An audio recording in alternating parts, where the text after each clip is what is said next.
Ֆիզիկական եւ հոգեկան առողջության հիմքում բժշկական գրագիտությունն է։ Ես առողջ եմ, երբ տեղեկացված եմ։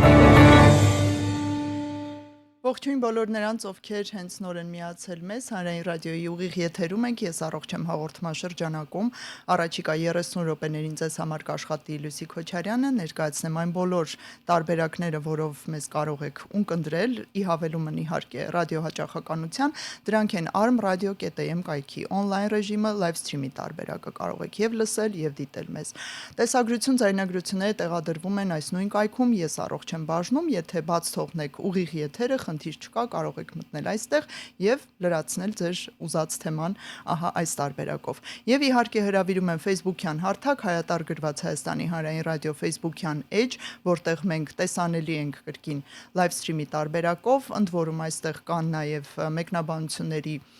թողնելու հնարավորություն, գրեք հարցեր, դիտարկումներ, որոնց ես հետևում եմ եւ ուղղեմ մեր այսօրվա հյուրին, ներկայացնեմ, թե ում հետ ենք այսօր զրուցելու, Իրա Մեդիկալ կենտրոնի ճառագայթային ուռուցքաբան Սևանա Աբնոսի, ողջույն։ Շատ օրիգինալ ազգանուն եք, բժշկուհի, ինչպես արդեն նշեցի, հայախոս եք, ուռուցքաբան եք ճառագայթային եւ արդեն քանի տարվա փորձ ունեք մոտավորապես։ Աշխատանքային տարին 5-ը։ Եվ կարող եք արդյոք ներկայացնել, թե ինչ հետազոտություններ են այսօրվա դրությամբ հասանելի Իրա Մեդիկալում եւ այսպես վրայով անցնենք հերթով հակիրճ, որպեսզի մեզ ունկնդրողները ընդհանուր պատկերացում ունենան, ինչի մասին է կենտրոնը, ինչի համար է եւ ինչ առաքելություն ունի։ Սկսեմ երևի այնտեղից, որ 2017 թվականից Իրա Մեդիկալ գրուպը սկսեց գործունեությունը Հայաստանում, ներդրելով աշխարհահռչակ վառյան գծային արագացուցիչը, որը ուռուցքային հիվանդությունների բուժման համար առաջատարն էր ամբողջ աշխարհում, այսինքն 2017 թվականին միգուցե շատ երկրներ չունեին հնարավորություն վառյան ունենալու եւ ցավոք Հայաստանում պացիենտները մեկնում էին արտերկիր, որպեսզի ստանան լիարժեք բուժում կամ թիրախային բուժում, որը որ նախկինում չկար ցավոք Հայաստանում։ Բացի դա Իրա Մեդիկալ գրուպը ունի նաև ԿՏ, այսինքն համակարգչային շերտագրման հնարավորություն մարզերում, Արմավիր, Եղեգնաձոր եւ Ալավերդիում, որը հնարավորություն է տալի մեր պացիենտներին հնարավորինս ճշգրիտ դիագնոստիկ ախտորոշիչ գործողությունները կատարելու։ Որ դեպքերում, որ գանգատներով եւ որ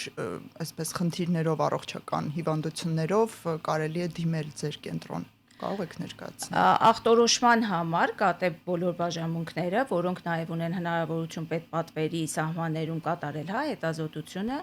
եւ նաեւ ճառագայթային թերապիան, այսինքն բուժման համար, եթե մենք ունենք ուռուցքային խնդիրներ, որոնք ոչ միայն չարորակի դեպքում են կիրառվում, այլ նաեւ որոշ բարբերակ խնդիրների ժամանակ։ Այսինքն ձեր կենտրոնի դեպքում կարելի է եւ ախտորոշումը ստանալուց հետո եւ որոշ բուժման հատվածներ իրականացնել։ Կարող եք մի փոքր անդրադառնանք ճառագայթային թերապիայի վերաբերյալ, հենց ավելի մասնագիտական, թե որ բնույթի, որ տեսակի, միգուցե այստեղ տարբեր ցուցանիշներ դուք կնշեք, ուռուցքներն են ենթակա ճառագայթային բուժման, այս առումով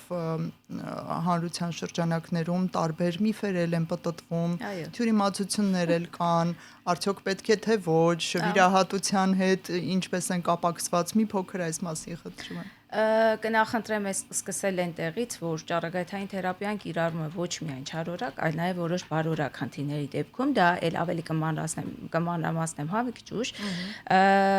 բայց ամենակարևորը, որ ճառագայթային բուժումը կիրառվում է մի քանի նպատակով։ Առաջինը, երբ դա կատարվում է մինչև վիրահատություն կամ մինչև քիմիոթերապիան, որը նպատակ ունի գոյացությունը հնարավորինս փոքրացնելու, հետևաբար հետագա բուժումը ծավալները փոքրացնելու, այսինքն վնասակար ինչը հնարավոր է կողմնակի ազդեցության հետ նվազեցնելու հետ կապված։ Այսինքն կոչվում է նեոադյուվանտ նախավիրահատական կամ նախաքիմիոթերապևտիկ ճառագայթային թերապիան։ Երկրորդը, երբ կատարվում է վիրահատությունից կամ քիմիոթերապիայից հետո արված ճառագայթային թերապիան, որը ուղղված է հիմնականում տեղային կրկնությունից խուսափելու նպատակով։ Երրորդը արվում է, երբ ցավերը ամոքիչ նպատակով, այսինքն երբ մենք ունենք օրինակ մետաստազ, տարածված գոյացություն, երբ որ առաջացնում է ցավ կամ ոսկրերի մետաստազ, որը առաջացնում է շատ ուժեղ ցավեր կամ վտանգ կոտրվածքի համար կամ միգուցե եւ արդեն ունենք ախտաբանական կոտրվածներ, այսինքն ուռուցքի պատճառով առաջացած ոսկրային կոտրվածներ։ Նման դեպքերում արվում է նաեւ ճառագայթային թերապիան, որը շատ լավ ազդում է ցավերի համար, որպես ցավազրկող, այսինքն ազդեցություն, եւ բացի դա ունի ճառագայթային թերապիան արմատական բուժման նպատակ, այսինքն փոխարինվում է դա վիրահատական մեթոդի։ Որոշ դեպքերում, օրինակ շագանակագեղձի ուռուցքների ժամանակ, գինեկոլոգիական արգանդի, վզիկի ուռուցքների ժամանակ, գլուխ պարանոց որոշ խնդիրների ժամանակ իրանք լիովին փոխարինում են վիրահատական մեթոդի։ Արդյոք սրանք այն դեպքերն են, երբ շատ վաղ է ախտորոշումն արված, շատ վաղ է հայտնաբերված եւ դեռ այսպես շոշափելի տեսանելի մեծ ուռուցքի հետ մենք գործ չունենք։ Չէ, կասեին Թե հակառակը, ոչ։ ավելի ուշ տարբերակներում, երբ մենք ունենք մեծ եւ տարածված, ճառագայթային երբ վիրահատությունը անհնար է լինում, նաև սա ասեմ, մեկ-մեկ լինում է, որ փուլը ինքը փոքր է լինում, վիրահատությունը հնարավոր է, բայց մենք ունենք խնդիր առողջության հետ կապված պացիենտի, այսինքն ինքը նարկոզ չի կարող տանի կամ ինչ-որ այլ խնդրի հետ կապված վիրահատությունը հակացուցում է ուղղակի իրեն, այդ դեպքում նաև կարելի է կիրառել ճառագայթային թերապիա։ Լավ, իսկ դուք նշեցիք, որ վիրահատությունից առաջ է արվում կամ երբեմն նաև վիրահատությունից հետո, արդյոք վիրահատությունից հետո նպատակ կա մնացորդային ինչ-որ երևույթներ, այսպես ռուսերենով զապասով, որ ասում են, չէ, համենայն դեպս վերացնելու այսպիսի նպատակ կա, թե ոչ։ Եվ արդյոք սա նշանակում է, որ վիրահատությունը լիակատար չի կատարում իր գործառույթը։ Ասեմ, այո, առաջի ցուցումներից մեկը դա R+, երևի բոլոր պացիենտները արդեն գիտեն այդ մասին, R+, այսինքն երբ մենք ունենք մնացորդային գոյացություն հետ վիրահատական շրջանում, չէ, ցավոք երբեմն հնարավոր չի լինում ամբողջովին հեռացնել, այսինքն դա ոչ թե բժշկի բաց թողումը կամ չգիտեմ գիտության պակասն է գիտելիքների, այլ հնարավոր չի, օրինակ գլխուղեղների դեպքում հնարավոր հիմնականում հնարավոր չեն լինում։ Իհարկե մեր վիրաբույժները այնքան լավ մասնագետներ են իրականում, որովհետև մենք ունենք նաև պացիենտներ դրսից եկած եւ համեմատությունը իրոքից դա անհամեմատելի է մեր բժիշկների եւ այնտեղում կատարված հիմնականում վիրահատությունների մեջ։ R+-ը այո, դա մնացորդային հյուսվածք է, որը վիրահատությունից հետո մնում է եւ ենթարկվում է ճառագայթային բուժման։ Իսկ ինչ կասեք, դեռ պատտվում է պացիենտների մեջ այն կարծիքը, որ դե եթե մեկ է վիրահատություն ենք անելու, ինչի համար ենթարկվել ճառագայթներին, դե մարդիկ կարծում եմ շատ տրամաբանորեն փորձում են խուսափել, դե ճառագայթ է, ճառագայթի հետ կապված տարբեր միֆեր կան, որ հենց ինքը կարող է քաղցկեղածին լինել եւ այլն, կարող ենք հիմա մի փոքր հերքել եւ ցրել այս տեղեկությունները։ Իհարկե, ամբողջ հետազոտությունը ուղղված է ամբողջ աշխարհում դրան, եթե մենք ունենք ցուցում նախավիրահատական արվելու ճառագայթային թերապիա, բայց այն բոլոր պացիենտների մոտ, ովքեր չեն ենթարկվել նեոադյուվանտ ճառագայթային թերապիայի եւ վիրահատությունից հետո արդեն պարտավորված ըստ անալիզների հիստոլոգիայի արդյունքների իրանք ենթարկվել են ճառագայթային թերապիա, կյանքի տևողությունը եւ կրկնությունը ավելի շատ է լինում հետ վիրահատականում արված, քան նեոադյուվանտ, եթե իրանք ունեցել են ցուցում, սակայն բաց են թողել այդ փուլը։ Ստացվում է արդյոք պացիենտներին համոզել, ապացուցել, որ ճառագայթային բուժումը եւս պետք է միավորվի վիրահատության հետ, օրինակ, կամ առաջ կամ հետո։ Այստեղ փորձում եմ պարզենք մի քիչ ընդհանրապես հանրության իրազեկվածության աստիճանը, գոհ եք թե ոչ դուք։ Ես ասեմ, մեր պացիենտները հիմնականում նախընտրում են վիրահատություն, այսինքն մտածելով, որ հեռացվեց, չկա այլ գոյացություն, իրանք հանգիստ են։ Բայց ճառագայթային թերապիան, քանի որ իրենք ռադիոակտիվ ճառագայթային նյութեր, ճառագայթներ են, շատ վնասակար, ասենց ասեմ, այսինքն եթե ճիշտ չկիրառվի, կողմնակի ազդեցությունները կարող են լինել անվերադարձ, հա։ Այ դրա հետ է կապված հենց Վարյան ընկերության այդ IMRT մեթոդը, թիրախային մեթոդը, կատետոպոմետրիան, որը ի սկզբանե արվում է, ֆիքսացիան, որը ի սկզբանե արվում է, այդ բոլոր միջոցառումները ուղղված են ճառագայթային թերապիան ել ավելի թիրախային եւ կողմնակի ազդեցությունը պակսացնելու։ Մեզ հետ կապված, մեր կենտրոնի հետ կապված, մենք նմանատիպ խնդիրներ չենք ունենում պացիենտի հետ, որովհետեւ մեր մոտ այնքան ամեն ինչը կարգավորված է ճիշտը, այսինքն սկզբնական երբ պացիենտը գալիս է խորհրդատվության, այդ բոլոր միջոցառումները այնքան ճիշտ են արվում, որ հիմնականում խնդիր իրենց հետ կապված չենք ունենում։ Եվ նաև որակի հետ կապված, այսինքն կողմնակի ազդեցությունները այնքան պակսացել, արդեն պացիենտը երբ գալիս է կոնսուլտացիայի, տեսնելով մնացած պացիենտներին, ինքը արդեն հանգիստ է, միգուցե վախեցած է գալիս սկզբից, բայց հետո արդեն միանշանակ սկզբում ավելի տագնապած, անհանգիստ են գալիս, ինչ կողմնակի արդյունքներ է թողնելու եւ այլն։ Արդյոք ճառագայթային թերապիան անցնելուց հետո պետք է լինում դրա թողած որոշ ինչ որ կողմնակի էֆեկտներ վերացնել, ամոքել մարդուն, այստեղ էլ կարծում եմ կարիք կա լուսաբանման։ Իհարկե ճառագայթային թերապիան, ինչպես եւ մնացած բոլոր մեթոդները բժշկության մեջ ունի իր կողմնակի ազդեցությունը։ Ճառագայթային թերապիայի կողմնակի ազդեցությունները լինում են վաղ եւ ուշ արտահայտված։ Վաղ արտահայտվածի դեպքում, օրինակ կոնքի ճառագայթման դեպքում լուծը կարող է լինել անխուսափելի, բայց վերահսկելի, այսինքն վերահսկման դեպքում պացիենտը ամեն օր բժշկին տեսնելով, գանգատա ասելով պահվում է նորմայի սահմաններում։ Դա իրեն չի նեղություն տալիս, հա, այսինքն իր կյանքի առօրյան ոչ մի բանով չի փոխվում։ Պացիենտ մենք ստիպում ենք, խնդրում ենք պացիենտներին, որ շարունակել աշխատել, որովհետև ուզում եմ նշել նաև միֆերից մեկը, որը ճառագայթման աղբյուրը ճառագայթվող պացիենտը աղբյուր է հանդիսանում եւ վտանգ շրջակայքի։ Հերահար ճառագայթային թերապիայի ժամանակ ինչ սարքով էլ որ իրենք ճառագայթվեն, նման խնդիր երբևիցե չեն ունենում։ Այո, որտեղ էլ որ իրենք կճառագայթվեն։ Ճառագայթման աղբյուր հետևաբար վտանգ փոքր բալիկներին, հղի կանանց չեն ներկայացնում։ Անկամ տարածքը, հա, որտեղ որ ճառագայթվում են, ճիշտ է թույլատրելի չի հղի կանանց մուտքը ճառագայթային բաժանում, բայց վերահսկվում է արտահոսքը ճառագայթի, այսինքն անգամ արտահոսք չի լինում իրականում։ Ես հիշեցնեմ, որ 060 74 07 43 այս հեռախոսահամարով կարող եք այս թեմայի եւ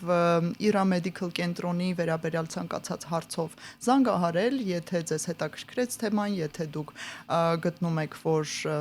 կապվելու կարիք կա, միգուցե խորհրդատվության, չէ, ձեզ մոտ խորհրդատվությունների համար էլ կարելի է դիմել, նաեւ անվճար է, այնպես որ զանգահարեք այս հեռախոսահամարով 060 74 07 43 եւ ուղեք ձեզ հետաքրքրող ամեն ինչ։ Բացի այդ, նշեմ, որ կենտրոնը հասանելի է Instagram-յան եւ Facebook-յան հարթակներում, հենց Իրա Medical search-եք տալիս, նորաձև բառով ասեմ, փնտրում եք, այո, հարթակներում եւ ձեզ բերում է էջը, ես թափառել եմ երկու էջերով էլ բավականին գրագետ, հետաքրքիր, շատ ինտերակտիվ եւ adekvat հարթակներ են ինֆորմացիա ստանալու համար, եթե հանկարծ դուք կարիք ունեք։ Եկեք խոսենք կենտրոնի մի փոքր պատմության մասին, երբ է հիմնադրվել, ինչպիսի դժվարությունների կամ հաջողությունների միջով է անցել եւ ի վերջո այս պահի դրությամբ որոնք են կենտրոնի առավելությունները։ Մենք գիտենք, որ ճառագայթային բուժում կարելի է ստանալ բավական տարբեր կենտրոններում եւ հիմա փորձենք բացատրել ինչու դիմել հենց Իրա Մեդիկալին։ Երևի կասեմ ամենաառավելությունը, հա, մեր ամենաշատ դա փորձն է, այսինքն 2017 թվականին աշխատելը հայ պացիենտի հետ, որը կարծում եմ մի փոքր ավելի դժվար ինչ առումով, որ մեզ ավելի աչալուրջ է, հա, պահում, որպեսզի մենք ավելի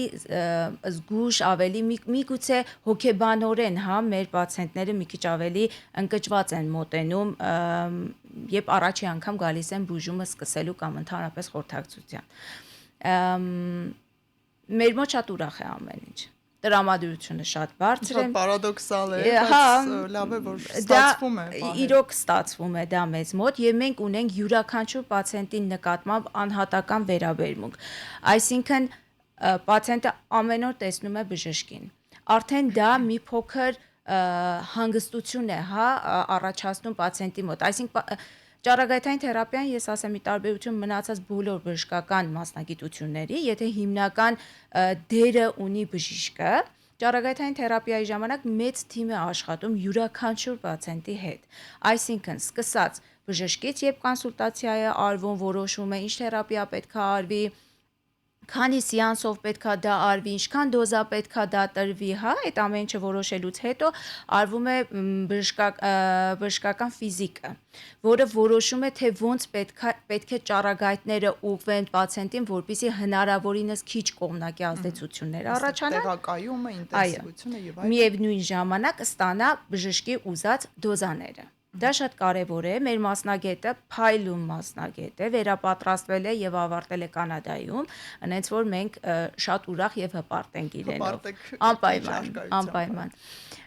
Ունենք տեխնիկ, որը որ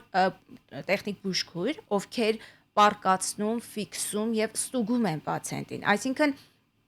Արված երևի մի քիչ ուշը սկսեցի այս մասին ասել, հա, առաջի քայլը դա կատետոպոմետրիան է ճառագայթային բուժման համար, այսինքն արվում է պացիենտը պարկում է նույն դիրքով ոնց որ սարքն է, լազերների օգնությամբ նշումներ են արվում, ֆիքսում են պացիենտին, որը ամեն անգամ բուժման ընթացքում այդ նույն դիրքը ստուգվում է, հա, որ պացիենտը պարկած է, արդյոք այդ նույն դիրքով, այո, իսկ այդ ամեն ինչը արվում է քույրը։ Այսինքն քույրի մեծ աշխատանքը, քույրի արած սխալը փչացնելու է բժշկի կամ անգամ ֆիզիկի արված ճիշտ աշխատանքը։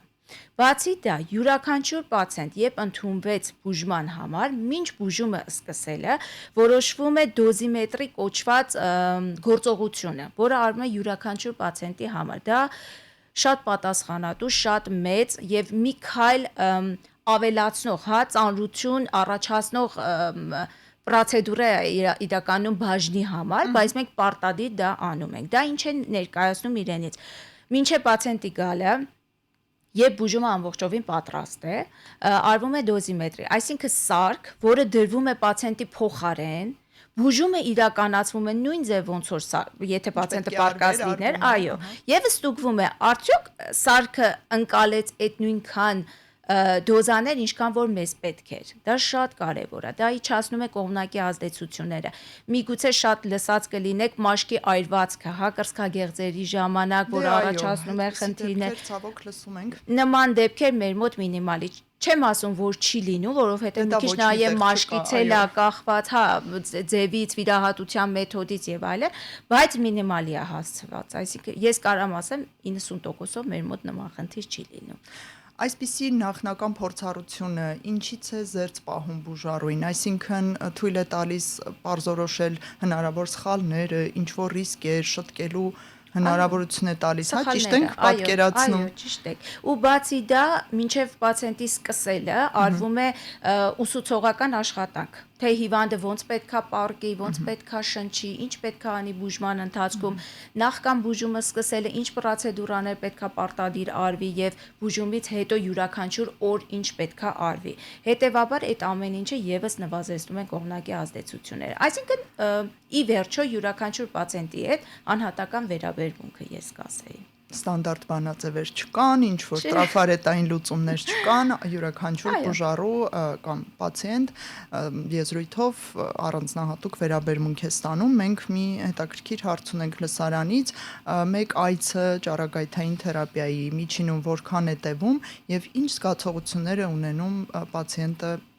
անմիջապես վեր կենալուց հետո, սա կարծում եմ հետաքրքրում է շատերին։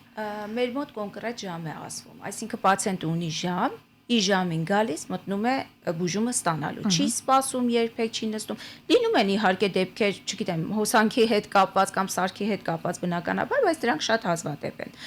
Պացիենտը ներս մտնելուց պատրաստվում է, այսինքն հանվում է այդ հատվածը, որտեղ որ պետքա որ հատվածը, որ պետք է ճառագայթվի։ Պարկացնում են, ստուգում են այդ բոլոր գործողությունները, այսինքն պացիենտի ներս մտնելուց եւ դուրս գալուց տևում է մի 15 րոպե։ Կարող է լինել նաև 20-25, եթե դժվար դեպքերում, հա, օրինակ կրծքավանդակ ինքը դժվար ֆիքսվող հատված է, դժվար ստուգվող հատված է։ Ու քանի որ մենք մինչև վստահ չլինենք ճիշտ է պարկել պացիենտը, երբևիցե բուժումը չենք սկսում, անգամ եթե դա տևի 25 րոպե։ Պացիենտը պարկելուց հետո, բայց ճառագայթ հենց բուն ճառագայթը տևում է 2-3 րոպե, ոչ ավել, հա, շատ կարճ է տևում։ Կարճ է, այստեղ փաստորեն 1 ժամի հասնելու մասին խոսք չկա։ խնդիր չկա։ Երբեմն, գիտեք, զուգահեռներ են անցկացնում թերևս MRT-ի հետ եւ այլ գործիքային հետազոտությունների ու պատկերացնում, որ սա նույն բանն է լինելու։ Մի հետաքրքիր հարցել ունեինք վերջնական բարեհաջող բուժումից հետո, քանի տարի կամ ամիս անց է նշանակվում գործիքային հետազոտություն կամ էլի ճառագայթային թերապիա։ Վերահսկողությունը պահպանվում է ինչպես եւ մնացած բոլոր ուռուցքային հիվանդությունների ժամանակ, այսինքն 3 ամիս, 6 ամիս, մի տարի հետո, մի քանի տարի մեկ, հետո ինտերվալները այո, դա նույն ձև պահպանվում է, հիմնականում արվում է վիրաբույժի կամ քիմիոթերապևտի կողմից, իսկ եթե արմատական բուժումը արվել է ճառագայթային թերապիա, համակցված, հա, մենք բոլորս միասին ենք աշխատում, այսինքն միայն ճառագայթային թերապևտը չի կարող երբեք ոչ մի պացիենտի ամբողջ խնդիրները լուծել, այսպես ասած։ Այսինքն մենք կոլեկտիվ, հա, աշխատանք ենք անում խմբակային բոլոր մասնագետների հետ, պարտադիր քննարկվում է անգամ բուժումը ճառագայթային, թե որն է ավելի ճիշտ, որտեղ են անցկացվում մի քանի տարբեր հիվանդանոցների, որտեղ ես նաև Tumor Board-ի անդամ եմ, այսինքն որոշվում են բոլոր մասնագետների հետ, թե որ տարբերակը, որով սկսելն է ավելի ճիշտ, այդ բոլորը արվում։ Էլի անհատական մոտեցման։ Հետաքրքիր եւս մեկ հարց, ճառագայթային թերապիան դե վիրահատական տարբերակը նշեցիք, ուրիշ ինչ մեթոդների հետ է համադրվում, որ օրինակ ավելի բարձրացվի արդյունավետությունը կամ հակառակը նվազեցվեն ռիսկերը եւ այլն։ Որոշ դեպքերում օրինակ գլխուղեղի ուռուցքների ժամանակ, գլուխ պարանոցների, արգանդի, ուղիղ աղիքի ուռուցքային հիվանդությունների ժամանակ արվում է զուգահեռ համակցված քիմիա ճառագայթային բուժում, երբեմն լինում են հաբերի տեսքով, երբեմն կաթիլային են ստանում պացիենտները շաբաթական մեկ անգամ, իսկ եթե հաբով ամեն օր, դա ուղղվում է թույլ քիմիա է, որը չի առաջացնում մազաթափություն, շատ մեր պացիենտներ նեղվում են այդ մազաթափության խնդրից։ Դե իհարկե սա շատ հայտնի տարածված։ Դրա համար ես ասում եմ ճառագայթային միշտ մեր մոտ որ գալիս են, ասում եմ դժվարը արդեն անցել է, ճառագայթային թերապիան ամենահեշտ մասն է, որը որ արտաքինից ամենայն դեպս ոչ մի խնդիր չի առաջացնում։ Տեսանելի ոչ մեկը չի կարող իմանալ, որ դուք ստանում եք բուժում։ Բոլոր տեսանկյունից, թե ժամային առումով, որը փորձում ենք համաձայնեցնել, հա, պացիենտի հետ, թե արտաքինից, թե մազաթափությունը անգամ քիմիայի ժամանակ։ Սակայն որոշ դեպքեր կան, որ ճառագայթային թերապիան չի փոխարինում վիրահատական մեթոդի, այսինքն արվում է նախքան վիրահատություն, խնդրում եմ այդ պահը բաց չթողնեն պացիենտները պարտադիր գնան նաև վիրահատական մեթոդի։ Այսինքն երբեմն լինում են դեպքեր, որ բուժառուն խնդրում է կլինի ես վիրահատության փոխարեն անցնեմ ճառագայթային թերապիա եւ էլ չվիրահատվեմ, բայց ցավոք սա մենք չենք որոշում։ Եթե նման կա խնդիր, որը որ ճառագայթային թերապիան ունի արմատական մեթոդ դրա համար, իհարկե դա կարելի է կիրառել, բայց օրինակ ուղիղ աղիքի դեպքում չի կարող, անգամ մենք ունեցել ենք պացիենտներ, որ ամբողջովին վերացել են գոյացությունը, բայց փորձը ցույց է տվել վաղ թե ուշ կրկնվել է, այսինքն հնարավոր է կա այդպիսի NCCN-ով ենք բոլորս, հա, գայդլայներով ենք, ուղեգրերով ենք բոլորս, ուղեցույցերով ենք բոլորս ուղղորդվում, կան տարբերակներ, որոնք պահում ենք վերահսկողության տակ, բայց օրինակ մեծ գոյացությունների դեպքում դա հիմնականում կրկնվում են ու չարժի դա ոնց որ վախենալ նաև հիմա էլ վիրահատական մեթոդից, որովհետև ճառագայթային, քանի որ ինքը հեշտ մեթոդ է, իրանք արդեն այդ վախը անցնում է, արդեն առաջացնում է խնդիր երկրորդ տարբերակում վիրահատության գնալը։ Դրա համար եմ ասում, մեր մոտ բոլորը շատ լավ տեղեկացված են կողմնակի ազդեցություններից, դժվարություններից, դրա համար պացիենտին համոզել չասեմ, հա, ճիշտ բուժում առաջարկելը մեր մոտ շատ դժվար է, որովհետև մեր պացիենտները բոլոր տեղեկացված են գալիս։ Ահա արդեն կարդացած, ինչ որ բաներ փորփրած, կողմնակի ազդեցություններով, թե անգամ իրար հետ կիսվում է մեկը, սա էլ եմ ուզում պարտադիր նշել, կարող է լինի կրծքագեղձ, ամբողջովին հեռացված գեղձ, բայց լրիվ տարբեր բուժման մեթոդ կիրառվել։ Այսինքն համեմատել մեր հարևանը այս ձև արեց, իմ այս ձև չեղավ, բայց այդ պացիենտը նստած էր ինքը ուրիշ տեսակ է, բայց ես ինչի եմ քիչ անում, հա, բայց ես ինչի եմ շատ գալի, կլինի մի քիչ շատ գամ, կլինի մի քիչ գամ։ Դրանք հնարավոր չեն, որովհետև ի սկզբանե որոշվում է գայդլայններով, ուղեցույցերով, որոնք ցավոք շեղվել չեն կարող դրանցից։ Ու այստեղ չմոռանանք, որ նույնիսկ մեկ տեսակի քաղցկեղի դեպքում, օրինակ կրծքագեղձի քաղցկեղ, այնտեղ ենթատեսակներ կան, նայած ինչ բաղադրություն, ինչ հյուսվածք, ինչ խտություն եւ այլն հարկելի։ Ունկնդիրներ սրանից կախված ամեն ինչ է փոխվում, տևողություն, հերթականություն բուժումների եւ այլն։ Մենք զրուցում ենք ճարագայթային ուռուցքաբան Սևանա Աբնոսիի հետ Իրամեդիկալ կենտրոնից եւ վերջում թերևս անդրադառնանք բուժման հասանելիությանը, սա հետաքրքրում է հանրության ամենատարբեր շերտերին, ինչ տարբերակներ կան, ապահովագրություն, պետպատվեր եւ այլն, մարզերի հետ աշխատում եք թե ոչ, ներկայացրեք։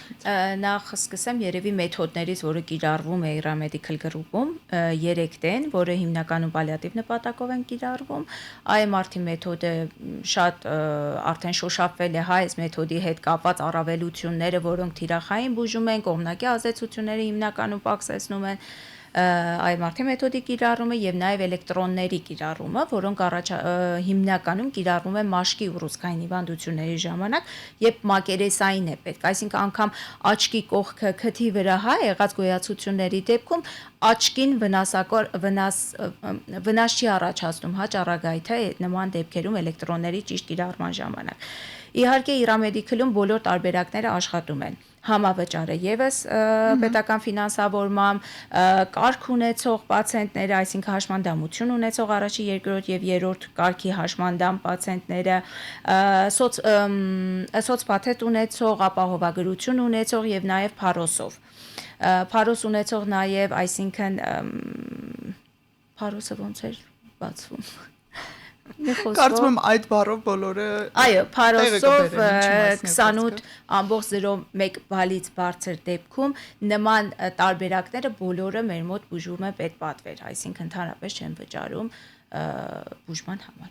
Անկախ թե որ մեթոդը կկիրառենք եւ քանի սեանս։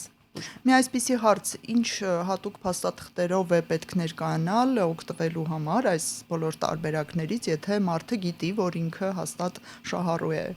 Մեր առավելություններից եւս մեկը, որ պացիենտը պետք չի ոչ մի բան հիշել, որովհետեւ ամեն ինչ մենք իրան անդադ հիշեցնում ենք, անդադ օգնում ենք հնարավորինս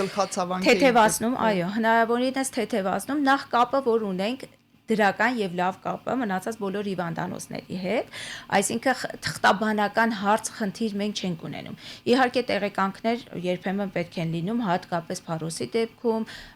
հաշմանդամություն ունեցած պացիենտների դեպքում, բացի դա լինում են խնդիրներ, քանի որ տվյալ պահին հաշմանդամություն տրամադրվում է մի քանի ամիս վիրահատությունից կամ ախտորոշումից հետո, իսկ երբեմն պետք է լինում շտապ սկսել ճառագայթային բուժումը։ Նաև կա նման տարբերակ սկսել համավճարով, որի դեպքում մի մասը վճարում է պացիենտը, մի մասը պետությունը, իսկ երբ կլինի հաշմանդամության թերթիկը, արդեն ամբողջովին փոխվում է պետպատվերի, այսինքն անգամ նման խնդիր մեր մոտ չի լինում։ Հենց ունենք մենք ամեն ինչ անում ենք, որ դա արագ ստացվի, որպեսզի ինքը շատ արագ պացիենտը փոխվի պետպատվերի սահմաններում ստացած բուժման։ Այստեղ մի հարց կա, արդյոք անպայման է զանգահարելով գրանցվել, թե on-line տարբերակ էլ կա։ Մենք շատ ակտիվ ենք, մեր էջը միշտ մենք հասանելի ենք բոլոր տարբերակներում, այս տարբերություն չկա, ինչպես կգրանցվեն։ Գրանցումը ուղղակի պացիենտի հարմարության համար, որպեսզի չգան սպասեն։ Դրա հետ է կապված։ Ամեն օր ժամը 8:30-ից մինչև ժամը 4-ը աշխատում է բաժինը, այնպես որ խնդիր այդ առումով մենք չենք ունենում, անգամ եթե առանց գրանցման մոտենան։ Ուղղակի միգուցե պետք լինի սպասեն։ Այո, առանց գրացման դե բնականաբար այն մարդիկ, ովքեր նախապես жամ են վերցրել, հարգելի ունկնդիրներ, այստեղ արդեն խնդիր է առաջանալու, այնպես որ կամ զանգահարեք 060 74 07 43 հեռախոսահամարով եւ անմիջապես ժամ վերցրեք այցելելու համար կամ Facebook-յան, Instagram-յան հարթակները ակտիվ են, նշեց մեր բժշկուհին, կարող եք այնտեղ եւս դες հետաքրքրող հարցերն ուղղել, նույնիսկ գրանցում ապահովել Եվ այլն եւ այլն։ Երբեմն մենք նաեւ կատարում ենք on-line, ճիշտ է, ես շատ ուրախ չեմ լինում, որովհետեւ պացիենտի միշտ տեսնելը դա դրական է ազդում եւ մեզ համար եւ պացիենտի, բայց երբեմն լինում է, եթե կան խնդիր, եթե շատ հեռու մարզում են լինում, եթե կա առողջության հետ կապված տեղափոխման հետ կապված, հարցեր, նման դեպքերում իհարկե on-line նաեւ արվում է խորհրդատվությունը։ Ճարահատյալ ծայրահեղ դեպքերում կա նաեւ այս հնարավորությունը։ Շատ շնորհակալություն, մենք զրուցեցինք Իրա Մեդիկալ կենտրոնի ճարագայթային ուռուցքաբան Սևանա Աբնուսիի հետ։ Ձեզ համար աշխատեց Լուսի Քոչարյանը, ես շատ ուրախ եմ այս ինֆորմատիվ եւ դրական եթերի համար, բարդ թեմայով, բայց բավականին հուսադրող դրական եթեր էր, ձեզ շնորհակալություն դրա համար եւ ցտեսություն բոլորին։ Ֆիզիկական եւ հոգեկան առողջության հիմքում բժշկական գրագիտությունն է։ Ես առողջ եմ, երբ տեղեկացված եմ։